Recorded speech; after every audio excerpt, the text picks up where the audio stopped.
The survey by Techni UK exclusively for Express.co.uk found the British public overwhelmingly backed the Duke and Duchess of Sussex staying out of the limelight last weekend as the nation's longest reigning monarch marked 70 years on the throne. Some 73% said Meghan and Harry were right to keep a low profile during the festivities, compared to just 14% who said no and 13% who did not know.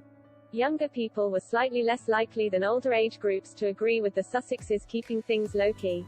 However, some 66% of 18 to 34-year-olds still supported the move compared to 83% of over 64s.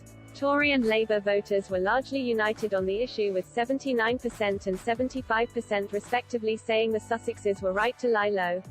Equally, there was little difference between Brexiteers and Remainers, with 74% of Leavers and 78% of EU supporters saying Harry and Meghan were right not to take centre stage.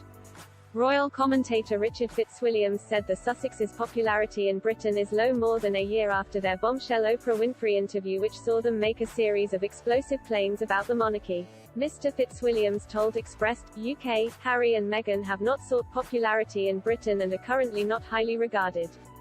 This was especially the case after their interview with Oprah, which was so destructive and remains controversial.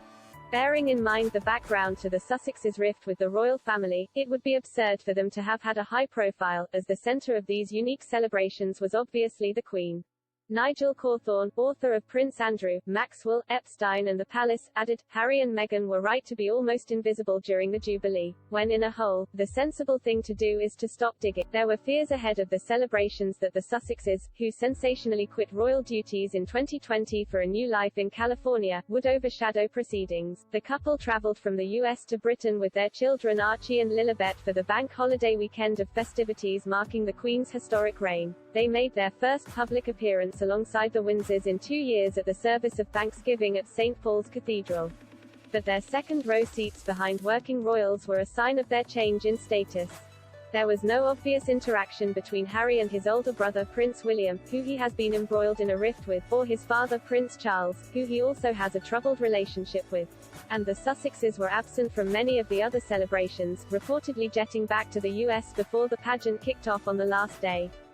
It comes after polling for Express.co.uk earlier this month showed the majority of respondents said it was unfair the Queen had not seen Archie and Lily, who had never met her namesake great-grandmother until the Jubilee, for 2 years.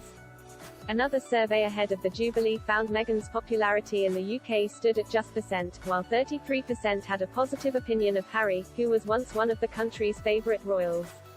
A poll following the Queen's decision in May to ban the Sussexes from Buckingham Palace's balcony during Trooping the Colour revealed the move was backed by 80%. Further polling showed 74% agreed with calls by former US President Donald Trump last month for the couple to lose their royal titles. Techni UK polled 1,624 British adults from June 8 to 9.